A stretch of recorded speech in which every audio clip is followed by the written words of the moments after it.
Working Cows Podcast, episode 351. This episode is brought to you by Understanding Ag. Welcome to the podcast that gives producers a platform to discuss and share paradigm-challenging practices. Practices that have increased the effectiveness of their operation and the joy that their families have received from this lifestyle.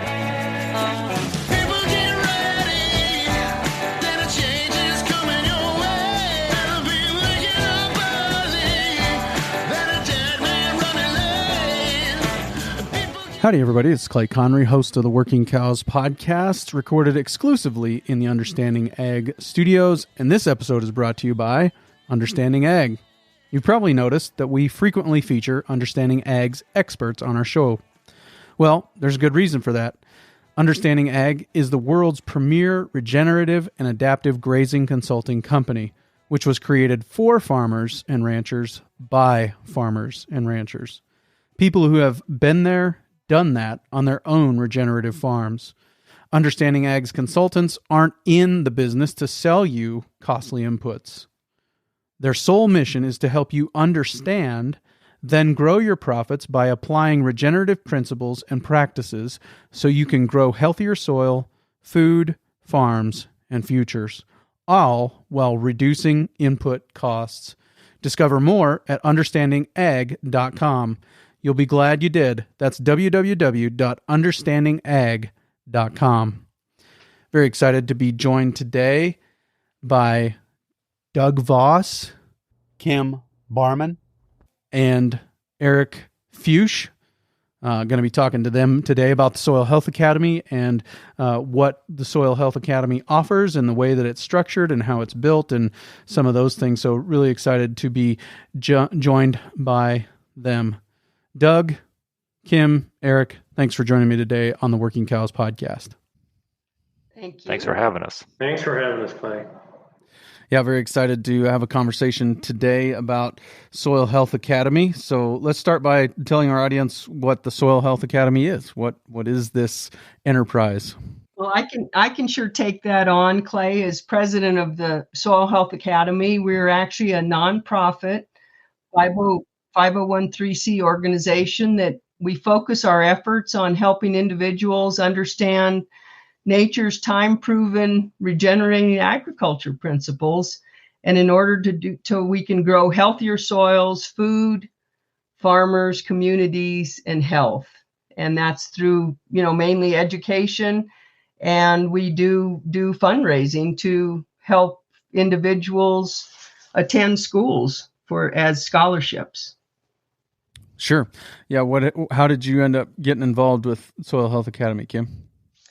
I actually, about 8 or 9 years ago, I've always been an advocate of regenerative ag since the 80s. I attended one of Alan Savory's early schools in 1984 in Albuquerque, and just blew me away. It totally changed the trajectory of my life. I was actually 24 years old, and my dad had asked me if I would like to manage a new part of the ranch that we had bought, a headquarters with another 30,000 acres, and had a dear friend by the name of Alice Moore, who has since passed, but was good friends with her, and she was touring me around her place, and she said, I want to show you something, and we drove over the hill to a small pasture that was kind of off the beaten path, and it was mind-blowing to me. She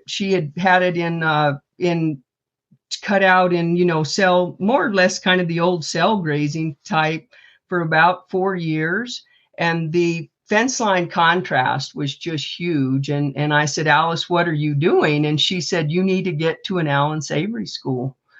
And so our family has been involved with the whole movement. I really, have been passionate about it because I now see it not only relates to the health of soil, but also our small communities that have just been taking hits, as well as food chains and people's health.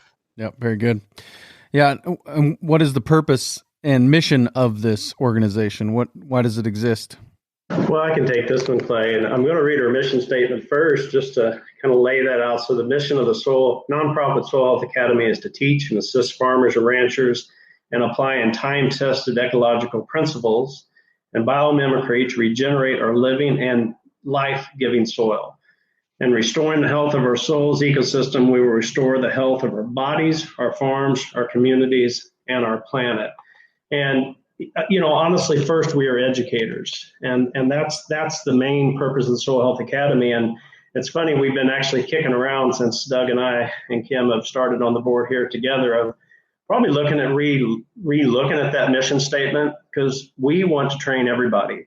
We all know that farmers and ranchers are leading the way on where it starts, but the fact is we want to train consumers, we want to train educators, we want to train regulators and educate them on truly what soil health, regenerative agriculture is. So I think in the next few months, we're going to see our mission and our purpose is the same, but I think our mission and how we get it out to the world is going to get much, much bigger. Sure. Yeah, I'd love to put a link to that in the show notes page. And I think it's good to always continue to reevaluate those things and look at what are we focused on. But one of the words that stood out to me in that mission statement is biomimicry. Could you talk to me a little bit about what you're driving at there?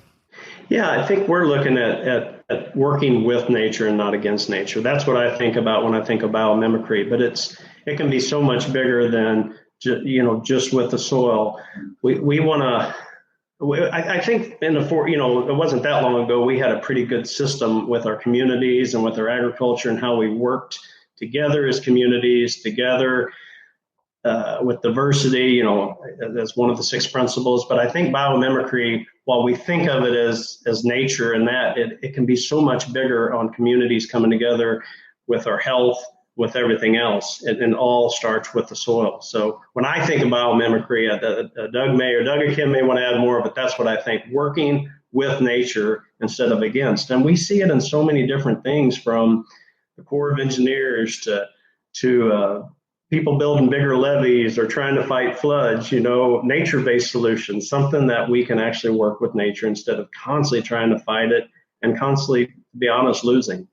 Yeah, it's pretty well undefeated, right? I think that it over time seems to win most of those battles, and it takes a mindset shift. I think kind of similar to what Kim was talking about. It takes a mindset shift to look at those things and see it differently. Like, weeds are a symptom, and weeds are nature's cover crop. Where there's bare ground, nature's trying to cover that up. And so as we go out there and we create more bare ground, you're probably going to have more issues with those kinds of things, and we're going to have to do the work that we can to fight against them. Is that similar to what you're talking about? It is, and I think we've lost those powers. One of the things we always talk about when we do an academy is go out and talk about observation. And I think we've lost the ability to truly observe what's in front of us. And that's not happened overnight. But once you start down this road, we always joke, you can't unsee things anymore. You can't drive across the country and not just slap your head and go, what are we doing? And I think a big part of it is trying to bring back that power of observation and say, okay, why did this work or why did it not work? But we have really gone down a road, I think, that's really kind of dangerous and unfortunate, both from economic and ecological standpoint, and not having the ability to observe what's actually in front of us and happening day to day. Yeah, that was one of the things I really appreciated about the discussion that I had with Adam Grady, was the fact that we've outsourced that decision making. We've given that responsibility to somebody else, and he drives into our yard in a little white pickup truck and he says, this is what you need to buy. These are the bulls you need to buy, or this is the seed or the chemical or whatever that you need to buy to make this work. And we just take their word for it rather than getting out on our own land and observing it ourselves and seeing what's happening and getting some of those things done. So I really appreciate that different way of looking at the world. Doug, what programs does Soil Health Academy offer? So through programs and donations for scholarships, really what the Academy is offering is knowledge and understanding of proper soil function from regenerative practitioners, who are actively doing what they are teaching to recognize the degraded state of our resources and how to work to revitalize our resources through sound adaptive management. And this information is provided through an interactive classroom setting, typically with half the time divided into classroom instruction collectively with opportunity to interact with those participating, and then hands-on in the field. So people get to smell and see and feel what they're actually getting taught in the classroom experience to really help them internalize the information. Yeah, and where are these academies held? Can you tell us about a typical host farm? Yep, absolutely. So we try to strategically locate them around the country in different settings, from rangeland to dairy country and orchards and vineyards and vegetable production and the such. And so we select host farms that have made to some degree an intentional application of the principles and management to do some of this restoration as we talk about. And so it's important for people to hear and understand that each of these farms is on a journey, as we all are. And so not to come to these farms expecting to have everything demonstrated perfectly, because these are, dynamically changing systems, and we're all working collectively to improve those. But of course, nobody has a crystal ball that can determine what the weather will be like and various other aspects that are out of our control. And so it helps us really to understand and have a good constructive conversation about where we are at in these journeys and our successes and failures with our attempts to make it better.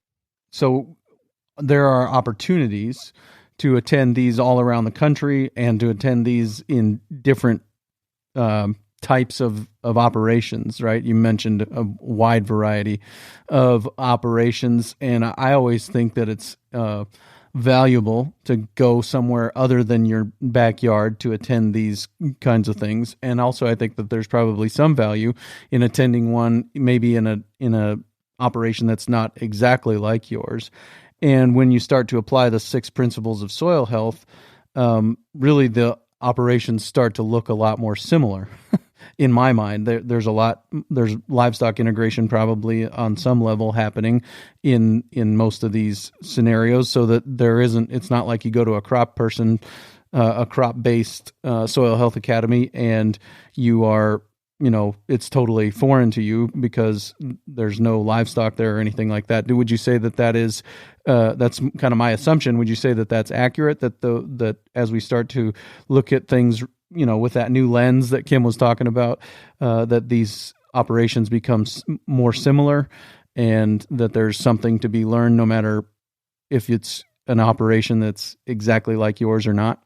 I would agree with that 100%. One of the things that I encourage folks all the time is to look and discover as many different perspectives at looking at anything in particular as possible. And that'll help by exposing yourself to different environments, because the principles still apply irregardless of where you're at, but the context will certainly affect the way in which we look at that.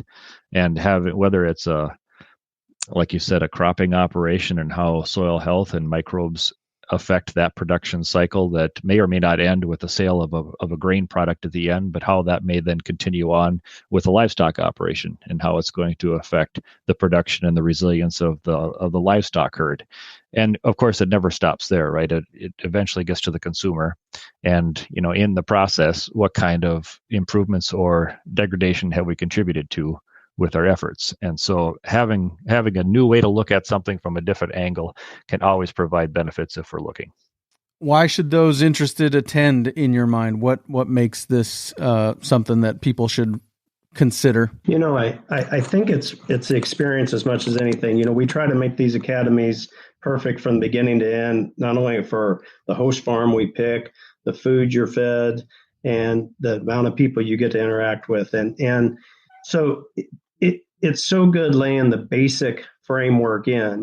Should you stop your education there? By any means, no. I love the fact we talk about we could do academies at different places, but we talk about getting the principles in place, understanding that it doesn't matter what your context is, where it's at, how your rainfall is, how little, how big, But I think the biggest thing that we hear back from people that attend is the interaction with other people there. We try to give plenty of time to network, and some of the relationships, some of the I know it from an instructor standpoint.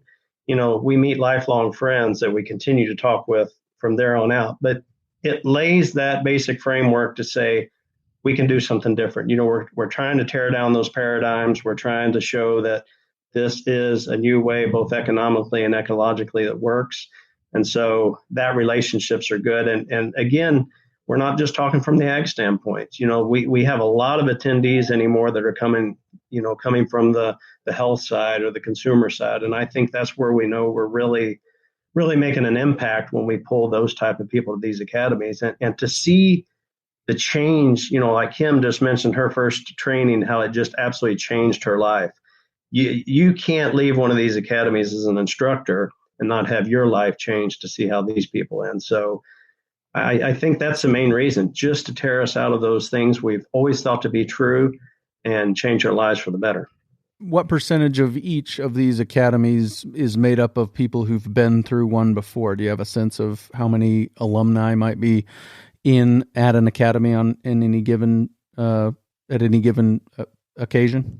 I don't have good numbers, but I would guarantee there's at least 10 to 15% that are second-time attendees. And I'm going to throw this number out. There's probably 30% that, like you said, have no ag background, or just brand new to the ag field and trying to come in and starting from a different way. But Doug and Kim may have some numbers on that, but we get quite a few repeats on folks coming in. And as you know, 2 or 3 times, you always get something the second time that you didn't get the first time. Doug and Kim, do you have a sense of what's driving that attendance from maybe non-ag people that are coming in? Well, in my opinion, I think just with the explosion of your podcast, as well as many YouTubes, and then Kiss the Ground was huge, of how people started learning. So that's how a number of our academy attendees that were not related to, farming or ranching backgrounds have become interested, as well as, I would say, we've had people in the health industry want to come to learn more how soil health is vital for our future of healthy individuals. Clay, I look at it in a world today that we have where interpretive reasoning is so much the focus. It's really refreshing for people to be exposed to something that logic and reason can be used to explain something we've been looking at all our lives with natural processes that, along with comments that you made earlier with biomimicry, I like the terms emulate nature. We need to understand how these things are working in order how to work appropriately within those.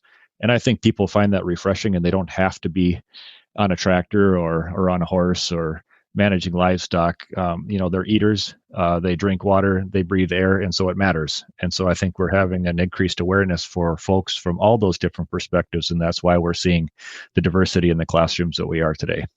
Yeah. Well, and I think that so much of it is, we have become so disconnected from our food system, and really it is very recently that has happened. Pre-World War II, I think that many people, as I understand that history, pre-World War II, the majority of the farm's income stream was in the form of protein walked off the farm by the end consumer. And so, we're talking 80 years down the road from that, and many people are totally disconnected from how their food ends up on the grocery store shelf, and things like DoorDash and other things have made that disconnection even greater. And so we're starting to see that pendulum swing back, and I think that's a really good thing, that pendulum is starting to swing back, and people are becoming more connected to where their food comes from, to the extent that they're willing to go to an agricultural continuing education course and say, I want to know how food is produced and why some food is different or better than other food. I think that's a really good thing. And these classroom settings are safe environments to ask those questions, Clay. There's not going to be a criticism from somebody saying, well, one thing or the other. This is constructive conversations where we can collectively work for the betterment. Who are the instructors? Who are the ones that are actually there in the class doing the work of instructing these soil health academies? Yeah, that's a great question, Clay. And we work very closely with Understanding Ag and all of their incredible team of consultants who have all, I call it boots on the ground experience for years and years in whether it be row cropping, rangeland recovery, as well as orchard work. And so that, and I know that both Eric and Doug can expand on that, but it's vital that we have these folks that have been able and been practicing this for a number of years to go ahead and have the confidence to go ahead and teach the healthy soil principles. And what kind of follow-up is there after the course? I mean, is there what kind of follow-up is there after the course as far as somebody comes to a Soil Health Academy, goes home, and now they're going to look to implement? What kind of follow-up programs exist? I was going to say, I can touch on that, Clay. So we have Facebook-only groups, questions, and Soil Health Academy groups on social media. Also, we do a quarterly call for all past attendees, and those have been really, really good to have an open forum. They can either send questions in beforehand or talk during it, and those things have really been good to get everybody's different perspective. And to be honest, I think anybody, Doug, can agree, if you've taught at an academy, there is a lot of text and emails and calls and things because they go home so overwhelmed, really. I mean, in a good way. And it's like, hey, what do we need to do now? So, and some of them turns into consults, one-on-one consults later on. But we try to make sure we always do have that ability to have them to reach out, get a question answered. And so, between, like I said, Facebook chat and stuff like that, we're always open to answering a lot of follow-ups. So what are some of the things that they're going to learn at a Soil Health Academy? What is kind of the curriculum? So I like to say we kind of start out in a 30,000 foot view. And then by day 3, we're building paddocks, so getting the principles, Dallas Mount was the perfect one that told me to talk about principles and practices. And so really driving into 634 at the beginning, soil health, how this is, why your context may be different, the practices may be different, the principles are the same. And so then as and this, of course, is going to depend on the context of the academy itself, whether it's rangeland or crop ground. If we're in row crop type settings, a lot more talk about nutrients and how to handle nutrients. But when they leave, we want them to have the principles and the practices that they think they can go home and measure out a paddock, do some divisions, know how much is there, winter stockpiling, and then again, from a nutrient standpoint, how to use Haney test, how to be able to work with nutrients, how to do mixes. Try not to get into tremendous details because of the broad people that are there, but they're at least at the point they can go home and start implementing. Clay, the best way to describe an academy is looking to satisfy a drink because you're thirsty and getting fed by a fire hose. And it's really true because so many of the concepts that are going to be delivered in these opportunities are really paradigm shifting. And so even more essentially, what you will learn when you go to an academy is basic soil function. It amazes me yet how many people earn a living off of farming, ranching, etc., and really simply don't understand this because they've never had anybody able to explain it to them in the sense that is done at an academy. So how are these processes naturally set up to function, and what is our management doing to either help or hinder that? From that, it expands upon the effect of that management that has on the nutrient density of the foods that come from these systems and the effect that they have on ultimately human health after going through, an array of different species of livestock and plants and animals before it gets to us. But the big picture is really what I think is so significant to so many because it starts so basic and it gets so complex as you get to the end. Right. And I think that, again, back to that principles and practices distinction, that's, I've said it many times, that's why the 6 principles are called the 6 principles, because they are principles that guide people no matter where they're at, no matter what their context, no matter what kind of operation they are operating in. And, the 3 rules of adaptive stewardship, the 4 ecosystem processes, those are things that are the same everywhere. They don't change. They work everywhere they're tried, everywhere they're implemented, because they're guided by those 6 principles. And the 6 principles, I was recently at the Soil Health Academy, or the Soil Health Coalition, South Dakota Soil Health Coalition Soil Health Conference. And that was bearing out some of the things that you've been talking about, was that there was at least one lady there during a Q&A portion who just said, hey, I don't farm or ranch. I don't have livestock or crops of any kind, but I do eat food, and I'm here because I want to learn about that. And you guys are really inspiring me in the way that you've been talking and thinking about these things. And so we see that happening. But then also I asked Jay Fuhrer, I said, what can the farm, or what can the range learn from the farm? And, or maybe I said, what can the farm learn from the range? And he said, basically, the range taught us the 6 principles of soil health. That's where the soil health principles came from, was from the range.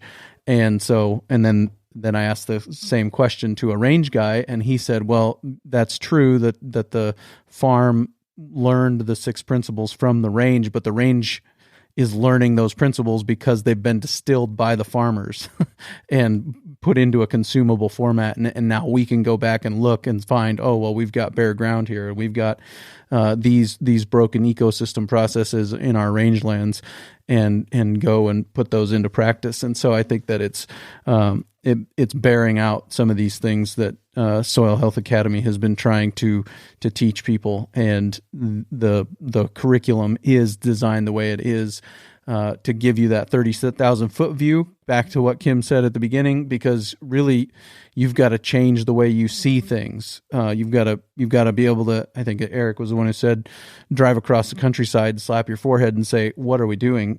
Because once you see it, you can't unsee it. But first, you have to see it, and then it can facilitate that change at the ground level. So I think that's a really, really important, good place to start with the principles and that high level 30,000 foot view.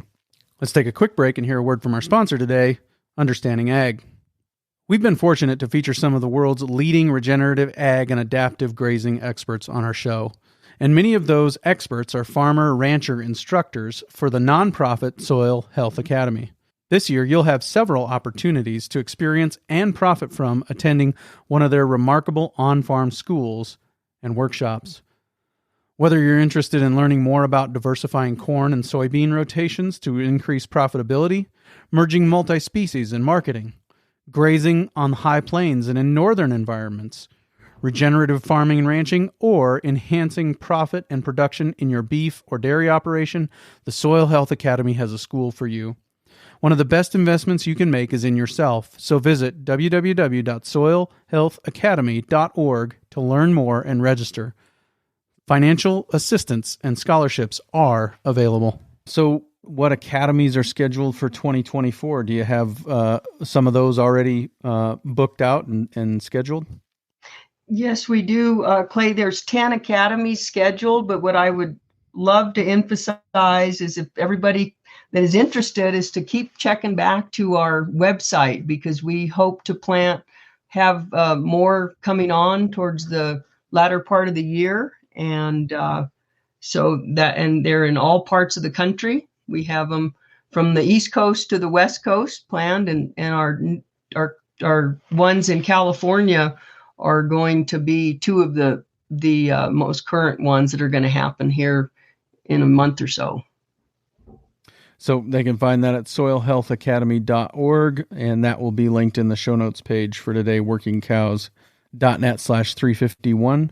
Workingcows.net/351 will be the show notes page for today, and you can find links to soilhealthacademy.org and continue to check back there throughout the year and see what they've got scheduled. And so the 10 academies they run the gamut of the types of academies that you do, some on a dairy influence, some cropping, some livestock, Is that right? That's correct. Anything to add there as far as the academies that you have scheduled for 2024? And there's so many different kinds of, we have some out in California that are centered around more vineyards and orchards, grazing animals within the orchards. We've got one at the Turner Ranch. This is going to be exclusively rangeland, and Kim hosts one. She's been one of our longest hosts for Academy there in New Mexico.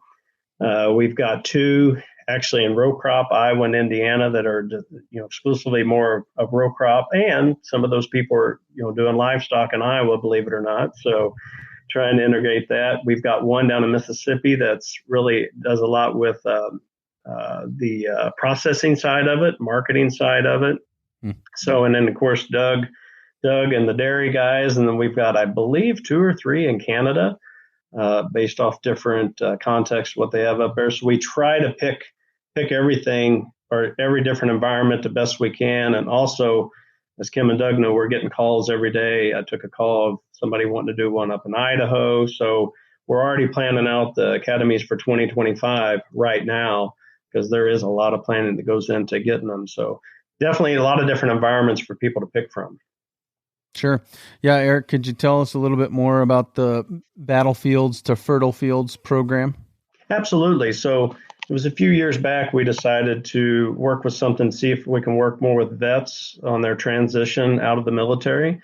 So there's a program that each DOD has called a Skills Bridge program, and they actually, while still on active duty, they can get paid, continue to get their benefits, but as they're transitioning out of the military, they can go get different training. So been a lot of people interested in going down this world of regenerative agriculture. So we try to provide, or part of the providing is the education, getting them an academy, getting some of our online programs, and then working with other regenerative farms around the country that will then sponsor or host some of these people. And depending on what branch of the service is, depends on how long they go, but maybe up to 6 months, or some of them have chosen to go a month at 2 or 3 different locations around the country.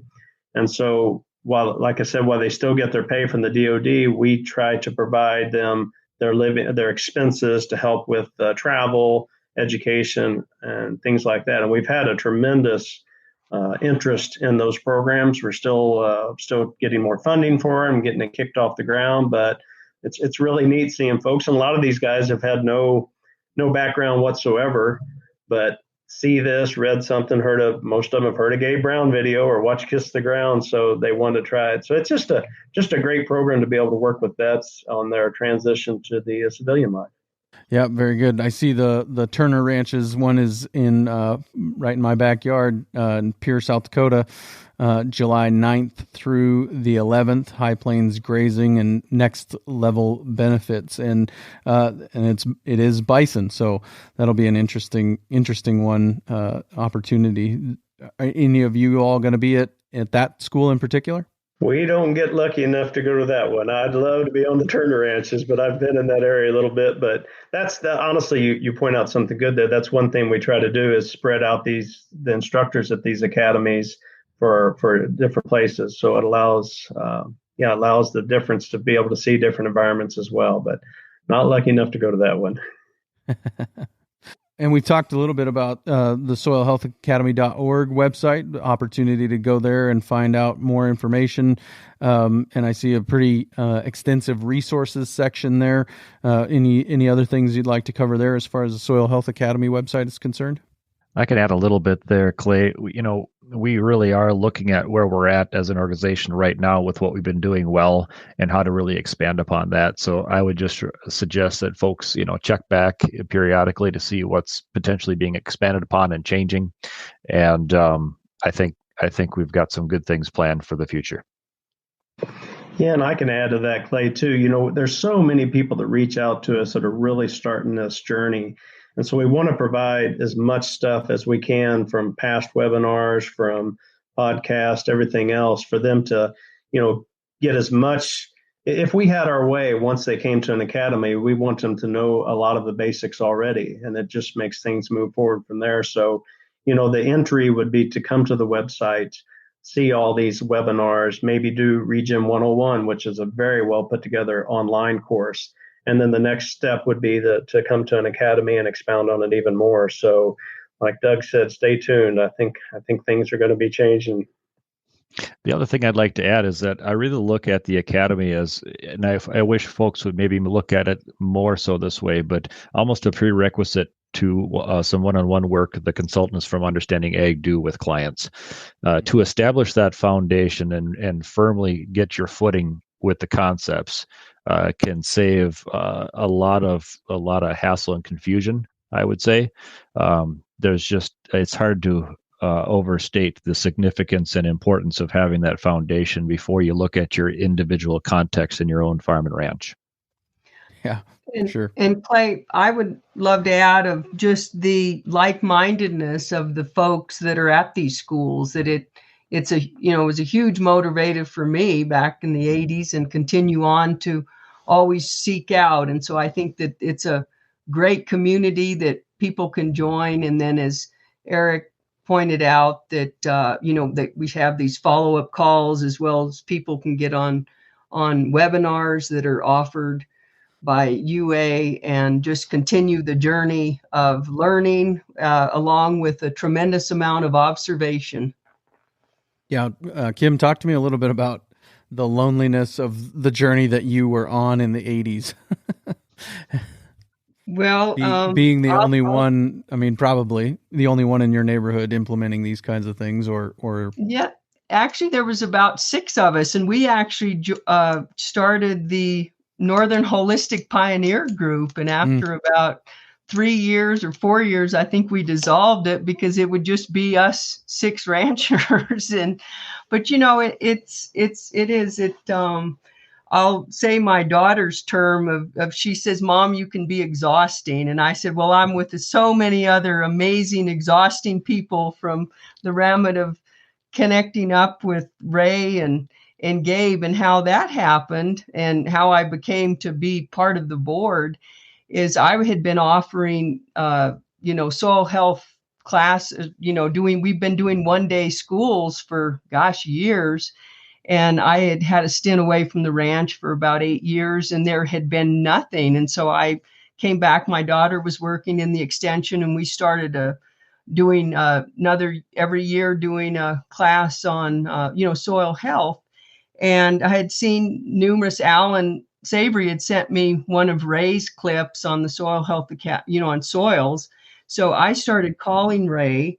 And I bet I called him about 10 times in a week, and I, knew he was a native New Mexican. And I kept saying, I'm a native New Mexican, Ray, and have just heard wonderful things. Would love for you to come teach a class.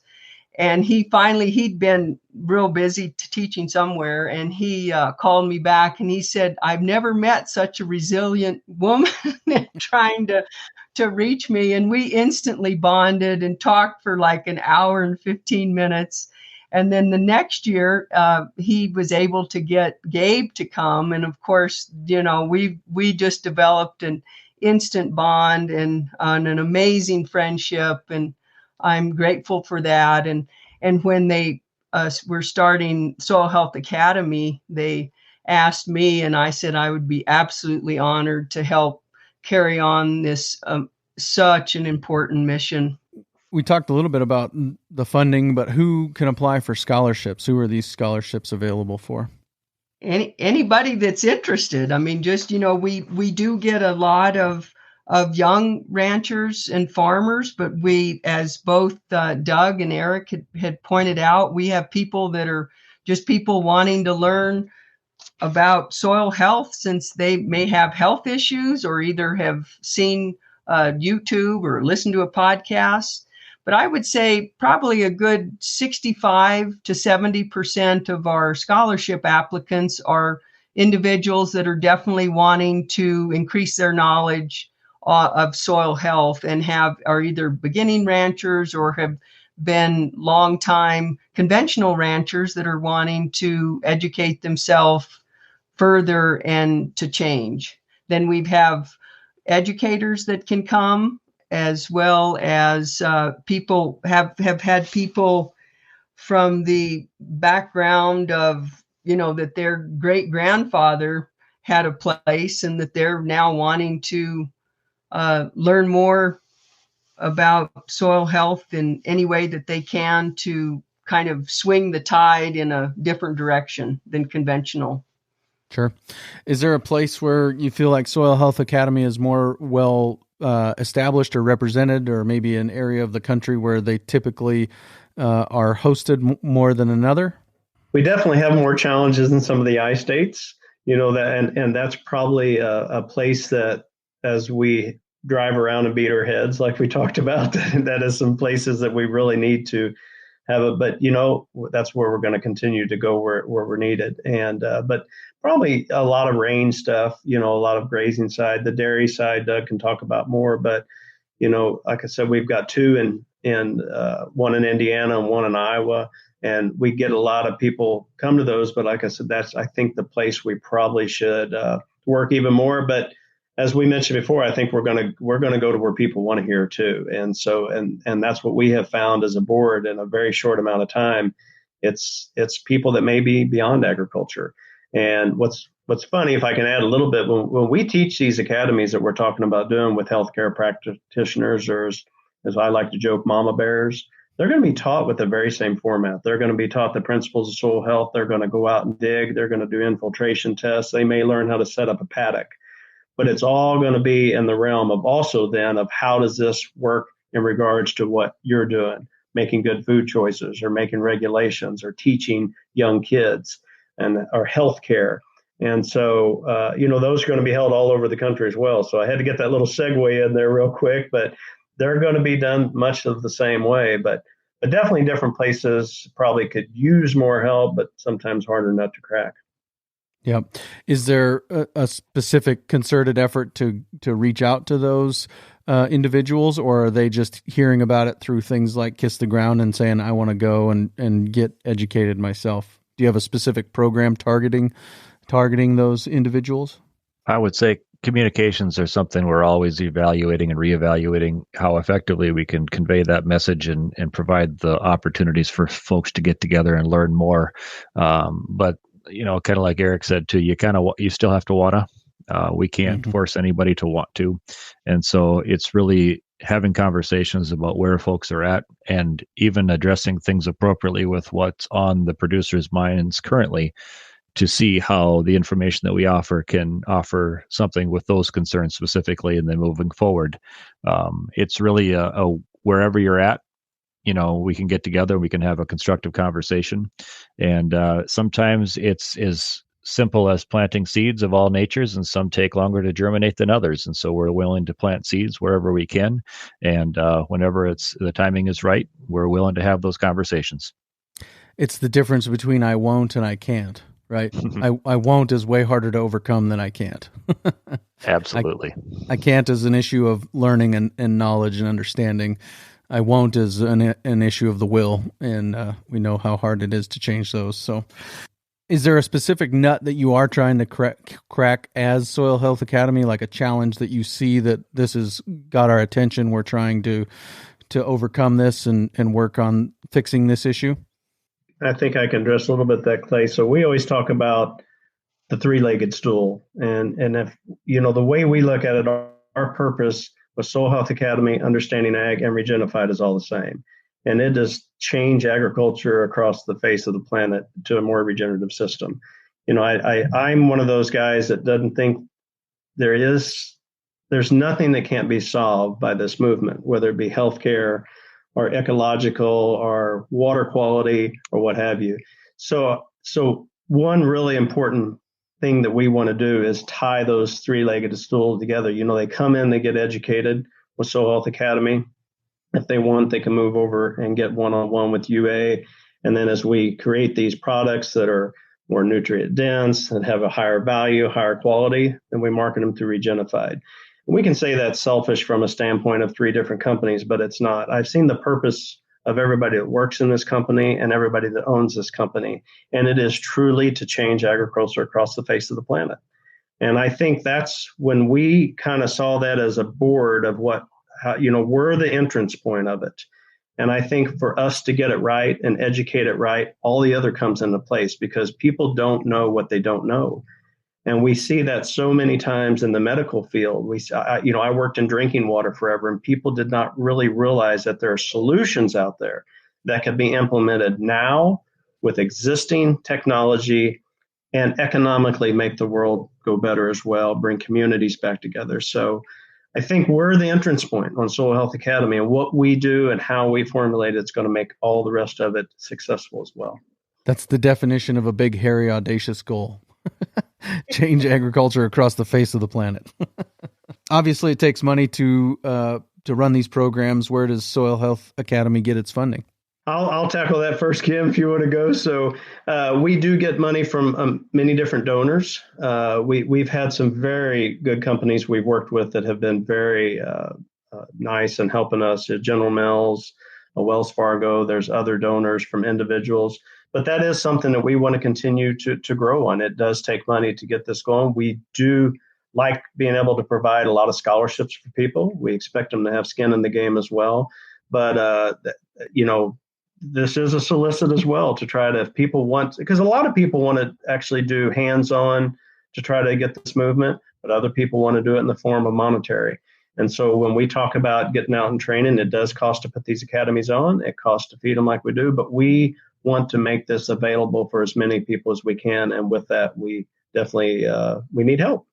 Yes. And we do. We have been very blessed by getting, some major donors, but we are always seeking out help and have been applying for different grants through opportunities that have come up for us. And I can just ditto what Eric said, that anybody that wants to move this cause forward, we will appreciatively take funds. I would guess that the costs are not all covered by the tuition, because the tuition is reasonable to me. I know that it's not cheap. I wouldn't say that by any means, but it's reasonable and it's affordable. So there has to be some funding as far as private individuals and companies that are interested in these issues of soil health and nutrient dense food. That funding has to be defraying some of the cost of the tuition. Am I right? Absolutely. Yes. Yeah. And Clay, I think you said it right too. I mean, when I go back and I look at what I've invested personally in different continuing educational opportunities that I've taken in, really for the information offered, I consider this an extreme bargain. To get the folks in the room that you do as instructors, as you have an opportunity to field your questions and kind of explore those different perspectives that you had coming in and how the information that you're learning at those academy classes relates to that. I really think that the dollar figure understates the significance and the opportunity that the academy offerings have and hold. Yep. Jerry Hatfield was a speaker at the Soil Health Coalition Soil Health Conference, and he put it this way. He said, getting paid for carbon sequestration, as far as through programs or whatever that might be, he said that's new running board money for your pickup. He said, but sequestering carbon in your land and getting better productivity out of your land through sequestered carbon, that's new pickup money. Exactly. That's a great, love that. I thought that was pretty good way of putting it to a room full of ranchers who maybe would be tempted to, and there's nothing wrong with taking the funds if there's a private company out there that wants to pay you to do it. But the real money, or the real generating of value, is in healthy soil being more productive and producing more nutrient dense food. So kind of is what we've been talking about here today. So I really appreciate that. Anything we missed or anything else that you'd like to make sure gets said here before I let you go? Just that if anybody's out there been thinking about reaching out, thinking about taking one in, I would encourage them to pursue that itch and connect with us, because I think collectively we can do a lot of amazing things together. And I would also say connect with us if you feel there's a way to help. And it does not have to be a monetary. We are always looking for new ideas. We want to see, that we're reaching the right people. I think we've got a bunch of great ideas, but we're 3 people, and we would love to hear from others on how, because like you said, we've got a pretty lofty goal, and we need all the help we can to meet that goal. And we're always looking for other ideas from people outside the ag community as well, inside and outside. Is there a pinch point in the supply chain? Is it instructors? Is it host farms? Is it attendees? Or do you feel like you've got all of those things kind of covered? Or is there one that is the thing you need more of at this point? We'd always like to be educating more, and it seems like, we'll worry that a school won't fill, and then in the last 2 weeks, you just get an awful lot. So most of our schools, we set it at about 50 to 60 individuals, whatever their where their background come from. But no, and that's why I think that we're seeing that we can offer more schools, because I think, and that is our only thing. What I would be that sometimes we worry that they won't fill, and it's amazing how most of them do come very close to the point that we are very pleased with the turnout. And Clay, I also want to thank you for all you've done and what you do with your amazing podcast and the realms that you cover for regenerative agriculture. I thank you. Well, thank you. I appreciate that. All glory to God. I've just been on a pretty wild ride over the last 6 years, and I always say this is proof of God's blessing on the podcast, because I've never been this successful at anything I've done in my life. So I appreciate that very much. So for now, though, I will just say thank you, guys. Thank you, Kim and Eric and Doug, for your time today. I appreciate it. Thank you. Thank you, Clay. Thanks, Clay. Very good stuff there. Really appreciate Doug and Kim and Eric taking the time to join me for that conversation. Really good perspective, and I don't think the schedule will work for me to be in Pierre July 9th through the 11th, but man, that sounds like an amazing opportunity. So if you're interested in that, as always, you can find more information in the show notes page for today, workingcows.net/351 or www.soilhealthacademy.org. You can go there and check that out.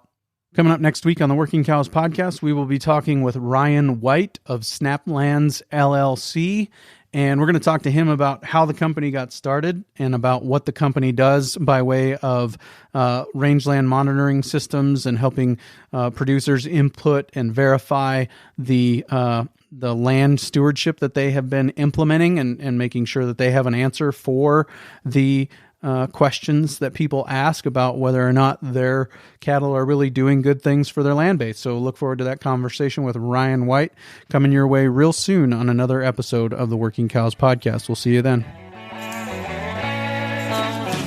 We invite you to visit workingcows.net to subscribe to the show via iTunes or Stitcher. You'll also find detailed show notes pages, resources from our guests, and the industry leaders who have influenced them. For more ideas on putting your cows to work for you in a more profitable way, tune in next week.